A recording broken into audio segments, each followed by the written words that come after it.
우리가 여행을 갈 때에 비행기를 타게 됩니다. 비행기를 타고 지상을 내려다보면 그토록 높게 보였던 아파트나 또 고층 건물 빌딩들이 얼마나 작게 보이는지 모릅니다. 평상시는 오르지 못하던 높은 산도 아주 작게 보이는 경험을 하게 되는 겁니다. 요즘은 과학 문명이 너무 발달해서 이제 우주 여행까지 하게 됩니다. 소수이지만은 우주선을 타고 여러분 지구 밖의 대기권에 나가서 지구를 바라볼 때 우주 정거장에서 지구가 어떻게 보일까요? 우리가 볼 때 대단한 것 같지만은 그냥 작은 행성, 또 불빛처럼 보일지도 모르겠습니다. 또 지구 밖에서 여러분 우리 인간들을 볼 때는 어떻게 보일까요? 아마 어쩌면은 그보다 더 작은 먼지, 더 연약하게 보일 것입니다. 사실 우리가 이 땅에서 보면 우리가 대단한 것 같지만은 위에서 보면 우리는 그토록 작은 존재인 것이죠.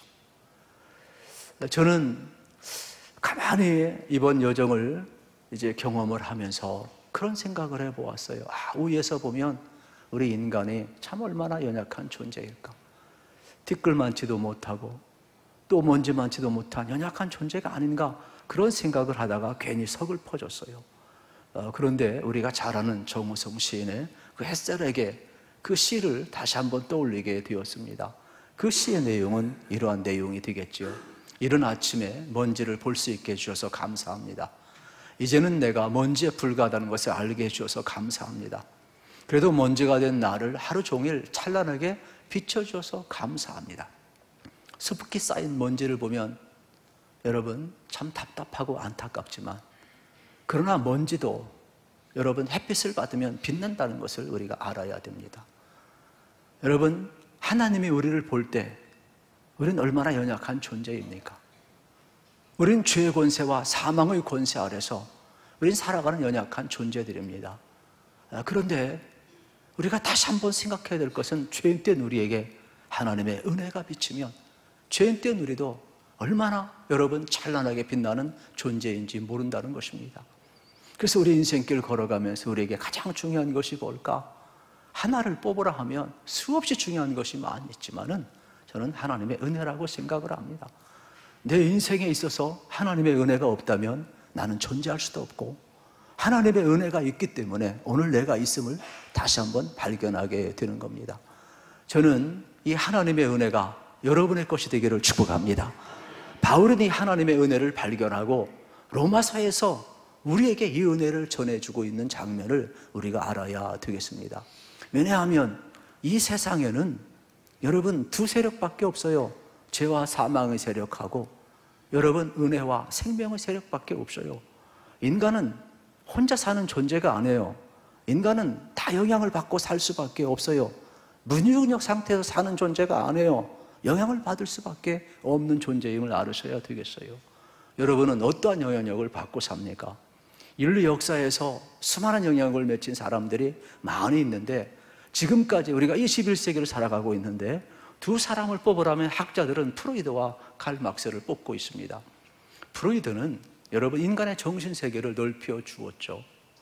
그래서 이 의식과 무의식 세계를 구분하면서 인간의 무한한 여러분 정신세계를 넓혀는 그 공로를 인정받게 됨을 우리는 알게 되는 겁니다. 또 칼 막스도 마찬가지죠. 공산주의 창시자인데 우리는 별로 안 좋아하지만 학문의 세계에서는 이 사람의 영향력이 얼마나 큰지 몰라요. 그 당시 여러분 모든 사람들이 생각할 때 백성들은 피지에게 불과했어요. 그러나 칼 막스는 그렇지 않았어요. 백성들의 말로 이 프롤레타리아 혁명을 가져오고 인류에게 수많은 변혁을 가져온 권력의 핵심이라고까지 이야기하면서 공산주의를 창시한 것을 이제 보게 되는 겁니다. 그만큼 세상에서 여러분 감추어져 있던 이 정신세계를 드러내는 이 프로이드의 영향력이나 어떤 백성들의 모든 삶이 어떤 권력의 피지배 대상이 아니라 권력의 핵심이라는 그러한 영향력을 이제 드러냈을 때 세계는 열광을 하게 된 거예요. 그래서 학문 세계에서는 인류 역사상 21세까지 최고의 영향력을 미친 사람을 이 둘로 뽑고 있음을 우리가 알아야 되는 것입니다. 그러면 영적인 세계에서 여러분 우리에게 영향을 미친 것은 무엇일까요? 오늘 성경에 보게 되면 두 사람을 이야기해요. 하나는 아담이고 하나는 그리스도를 이야기하고 있음을 우리가 발견을 할 수가 있게 되겠습니다. 그래서 사도 바울은 이 두 분 중에 여러분 누구의 영향력이 큰가를 우리에게 지금 소개를 하고 있지요. 그래서 로마서 1장부터 4장에 보게 되면은 사도 바울은 그리스도 안에 나타난 그 의를 통하여서 죄와 사망의 영향을 받고 사는 우리 인생들에게 그리스도 안에는 복음의 능력이 있어서 바로 의와 생명의 역사가 나타난 것을 우리에게 지금 전해주고 있음을 보게 되는 것입니다. 그렇다면 인간들은 여러분 이 땅을 살아가면서 선한 일, 의로운 일을 위해서 몸부림을 안 쳤습니까? 인간도요 전부 다 몸부림을 칩니다. 종교 가진 사람만 몸부림 칩니까? 아니에요. 모든 인간은 의로워지기 위해서 몸부림을 쳐요. 그러나 성경은 뭐라고 이야기합니까? 인간이 노력하고 인간이 여러분 취독한 그 의는 상대적인 의에 불과하다는 것입니다. 그래서 성경은 하나님이 보실 때 우리가 갖고 있는 이 의는 여러분 보잘것없는 의이죠. 마치 우리가 이 땅에서 우리가 대단한 것처럼 보이지만은 깊은 곳에서 보면 보이지도 않아요. 거룩하신 하나님이 볼 때에는 죄인된 우리가 선행으로, 종교적인 행위로, 수많은 공덕 사상으로, 수많은 노력으로 하는 그 의가 얼마나 보잘것없고 상대적인가를 우리는 다시 한번 생각을 해보게 되는 것입니다. 그래서 하나님은 우리들에게 자기 의를 부정하고 하나님이 거저신 은혜를 받아들이라고, 이것이 의라고 이야기하고 있음을 발견하게 되는 겁니다. 그래서 사도 바울은 이 하나님의 의가 나타난 현장이 있다. 그것이 바로 뭐냐? 십자가라는 것이죠. 그거를 지금 로마서에서 바울은 계속해서 우리에게 설명을 하고 있음을 발견하게 되는 겁니다. 십자가에 나타난 하나님의 사랑을 받아들일 때 우리는 의로워지고, 그 의로워진 사람에게는 세 가지 현상이 나타나게 됩니다. 첫째는 하나님과 소통이 이루어지는 겁니다.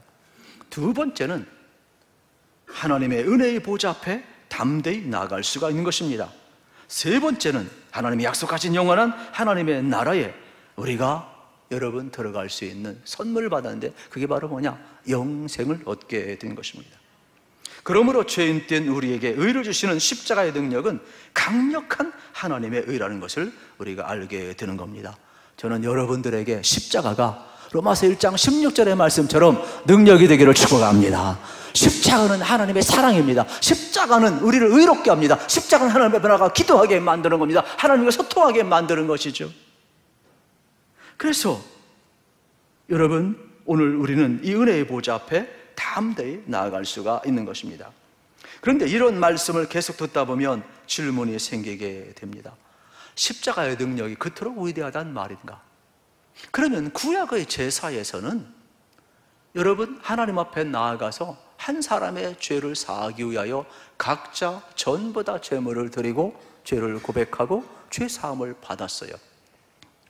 이것까지도 인정하겠다.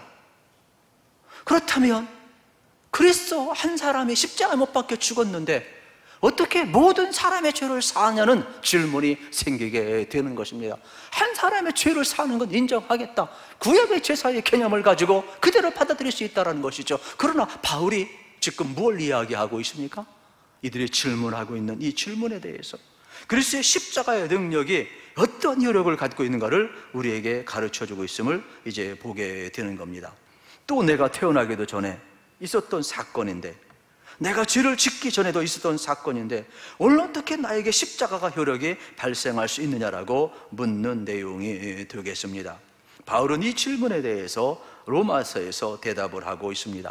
저는 여러분들이 로마서 강해를 계속 듣다 보면 그 말이 그 말 같지만 절대로 그 말이 그 말이 아니에요.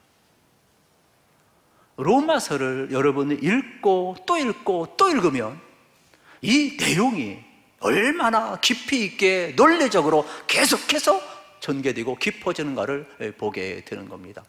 저는 8월 달에 여러분과 좀 공유하고 싶은 것이 있는데, 다 읽어도 좋지만은 좀 로마서를 제발 부탁합니다. 일독 이상 하시기를 축복합니다. 금방 읽어요. 16장까지밖에 안 됐어요. 밥 먹기 전에 읽어도 쫙 한번 읽어요. 그래서 저는 여러분들이 로마서를 읽어보세요. 그러면 이 깊이가 얼마나 깊어지는지 몰라요. 바울은 십자가가 위대하지만 어떤 시공간을 초월해서 모든 사람의 죄를 다 살 수 있다는 이 질문에 답하고 있음을 발견하게 되는 것입니다. 그 예가 성경 속에 있다. 그것이 바로 뭐냐? 십자가라고 이야기하고 있어요. 이 은혜의 무대를 넘어설 것은 없어요. 그런데 십자가의 영향력만큼 부정적으로 영향력을 미친 사건이 있는데, 그게 바로 뭐냐?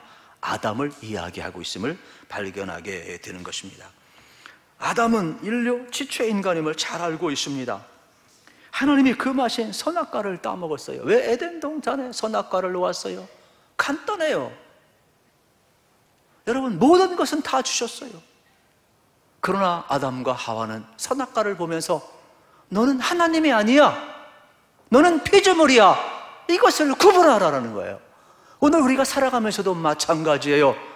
여러분, 우리는 피조물이고 하나님은 창조자이시고, 할렐루야, 이걸 구분하며 살아야 되는 것이죠. 에덴 동산에 있는 것만이 선악과가 아니란 말이에요. 아담 사건 때문에 발생한 예를 12절 전반부에서 이렇게 설명을 하고 있습니다. 연결점으로 해서 우리 같이 한번 읽어보겠습니다. 시작.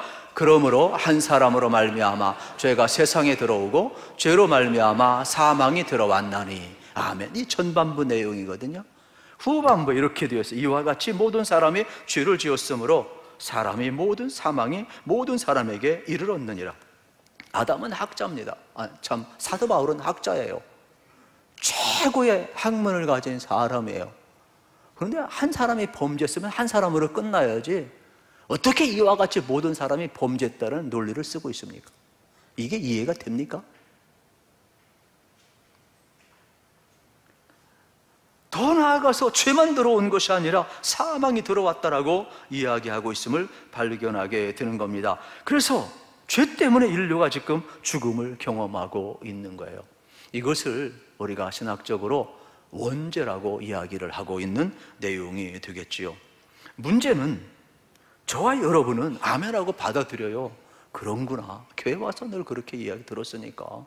근데 요즘은 생물학이 발전하고 유전공학이 발달하다 보니까 여기에 대해서 반발이 생기고 질문이 생기게 되는 거예요. 왜냐하면 생물학에서는 획득된, 여러분, 이러한 어떻게 보게 되면 형질은 유전되지 않는다라는 거예요. 예를 들어서 부모가 죄를 범했다고 해서 자녀가 죄를 범할 수도 있지만 범하지 않을 수도 있다라는 겁니다. 그런데 성경은 뭐라고 이야기하느냐? 아담 때문이라는 거예요. 그러다 보니까 이 생물학과 유전공학에 익숙한 사람들은 질문이 떠오를 수밖에 없고 반발할 수밖에 없게 되는 것이죠. 아담이 먹은 선악과와 나 무슨 상관이 있느냐? 나는 선악과를 먹지 않았다라는 것입니다. 어떤 청년이 이 설교를 듣고 이해가 되질 않는 거예요.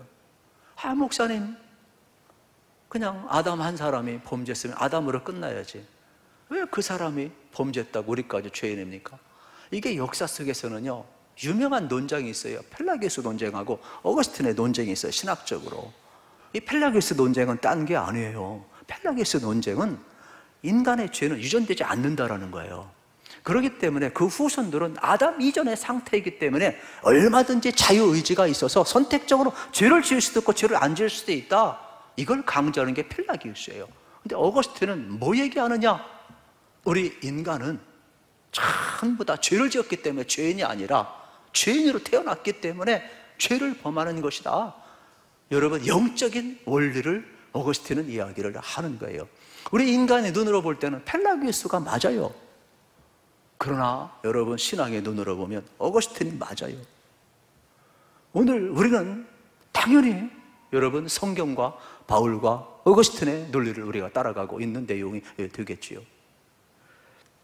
어떤 청년이 목사님 앞에 찾아와서 이야기를 하는 거예요. 도저히 아무리 설명을 해도 이 청년이 원죄에 대해서 인정을 안 했어요.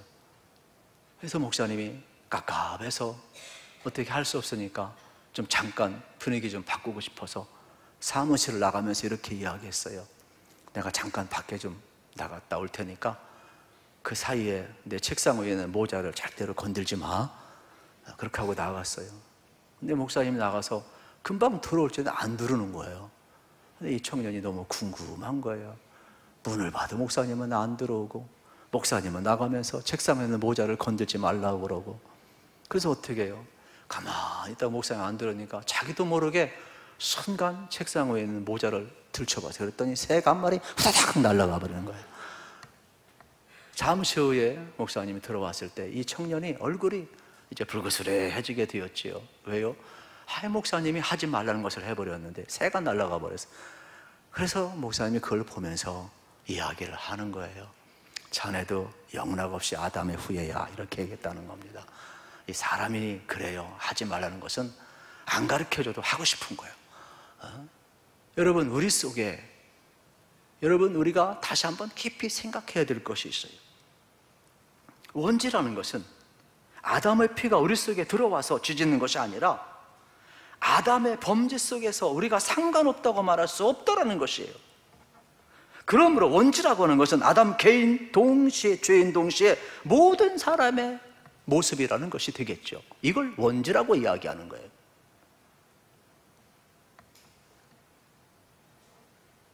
다시 말하면 아담 때문에 내가 죄를 지은 것이 아니라 아담 속에 내 죄의 모습이 있다, 이것이 원죄라는 말이에요.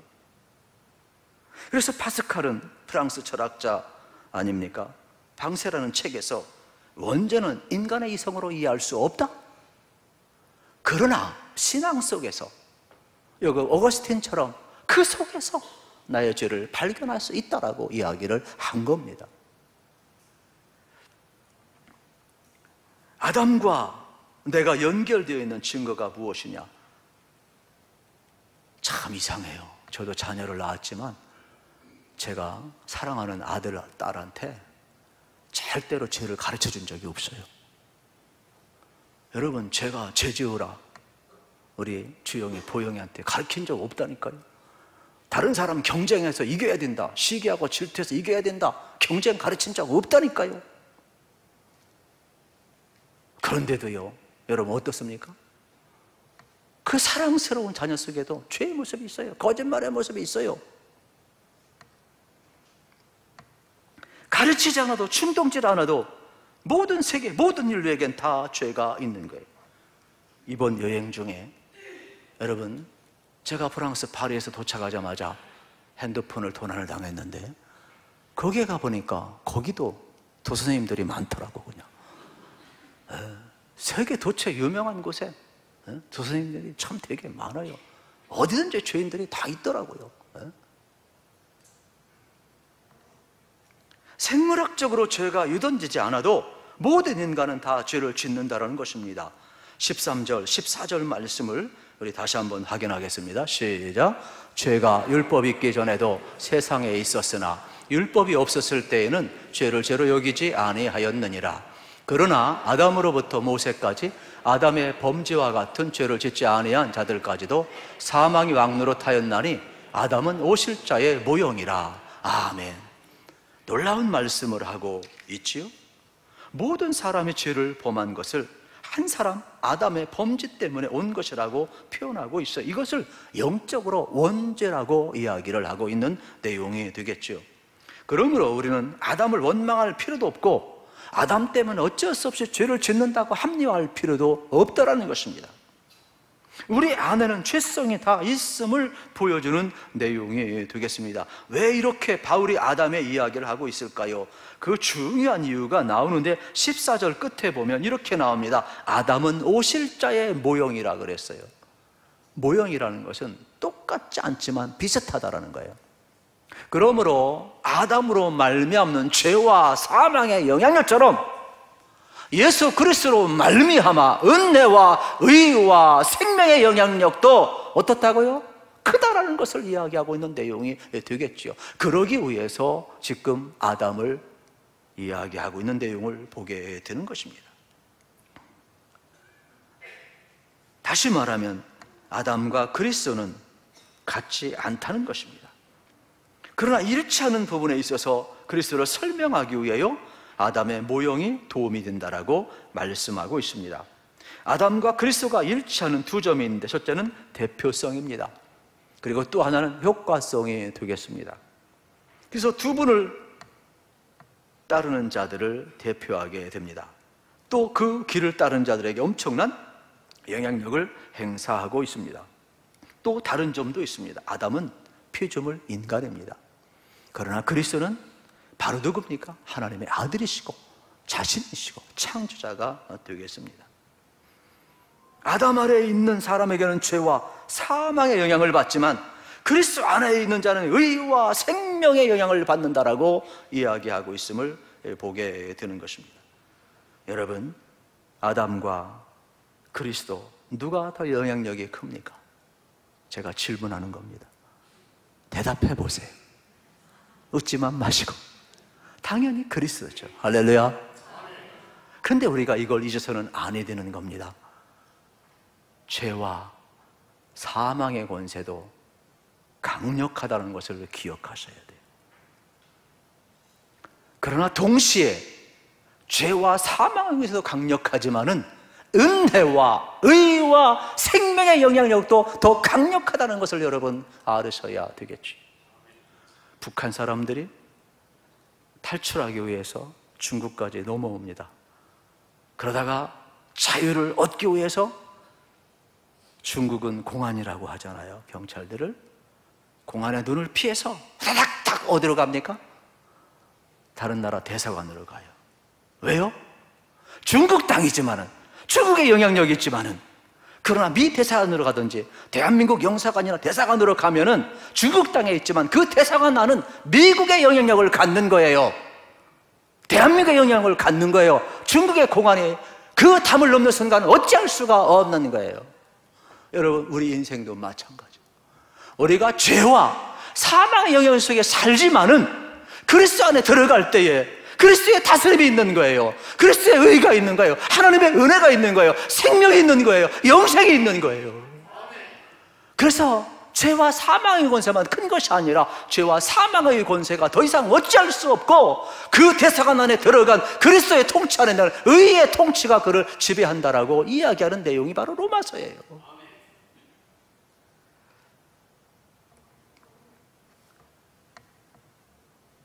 15절, 16절을 같이 한번 읽겠습니다. 시작.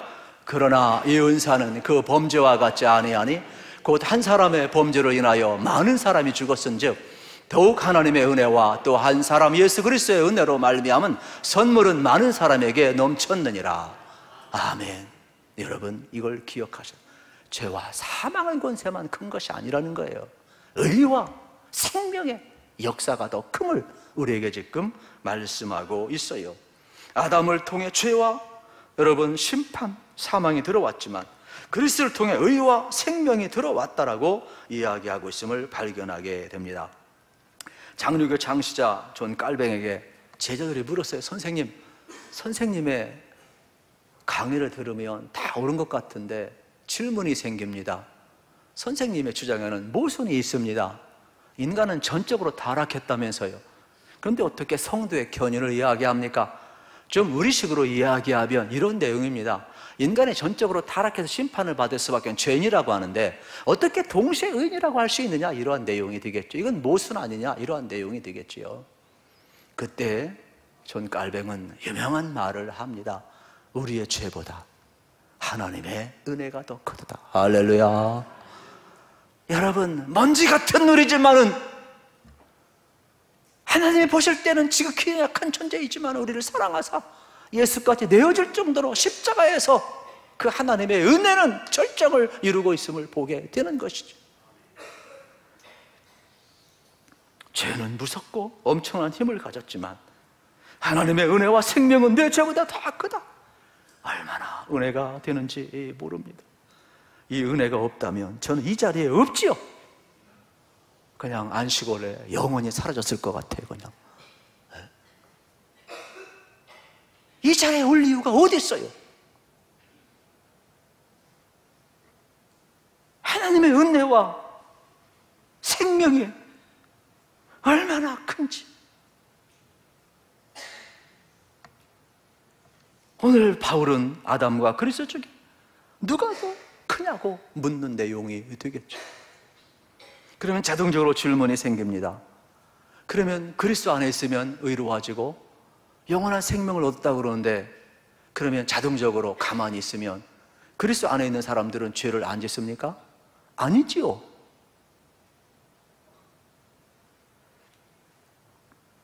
우리 속에도 죄가 있어요.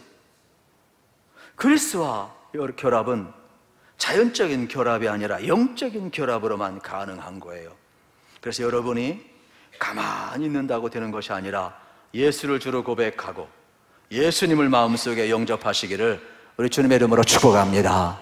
그래서 우리 요한복음 1장 12절을 기억해 영접하는 자 곧 그를 믿는 자들에게는 하나님의 자녀가 되는 권세를 주셨어요. 믿으십시오. 예수님 영접하면, 그래서 신앙은 선택적이고 고백적인 거예요. 예수로 내가 주를 고백하고 내가 죄인임을 인정하고 그리스도의 의를 받아들이는 것이 신앙이고 선택적인, 여러분, 우리는 의인의 길을 걸어가는 것이 되겠죠.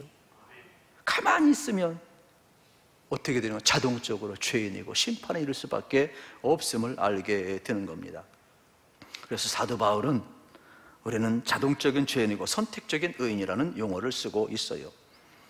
가만히 있으면 자동적으로 죄인입니다. 그래서 여러분, 의인이 되려면 예수님을 선택해야 되고 믿음으로 영접해야 되고 그를 믿어야 됨을 이야기하고 있는 겁니다. 17절 말씀을 우리 다시 한번 확인합니다.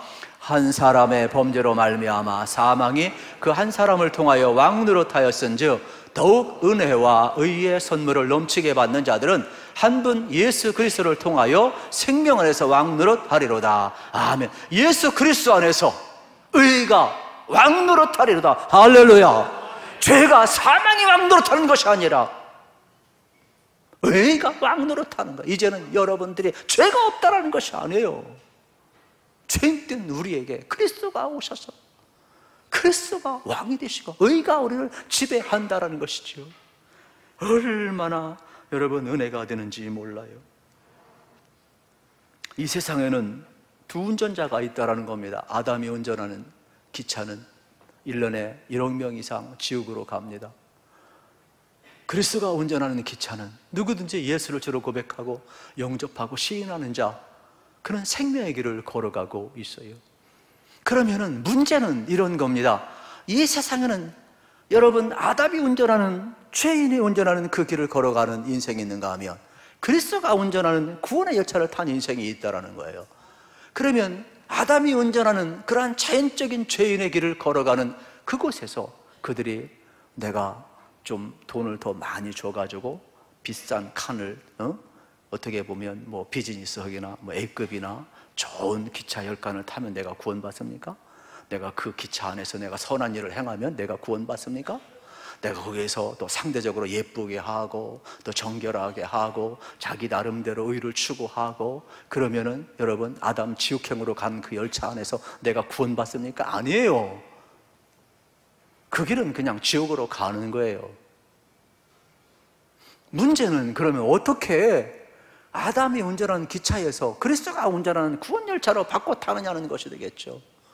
이 길로 가면 사망임을 인정하고, 여러분 이 길로 가면 사망임을 인정하고 죄와 사망이 나를 지배하고 있지만은 내가 그리스도를 어떻게 합니까? 주로 고백하고 거기에서 내리는 자, 갈아타는 자만이 구원 열차를 탈 수 있다라고 이야기하는 내용이 로마서가 되겠습니다.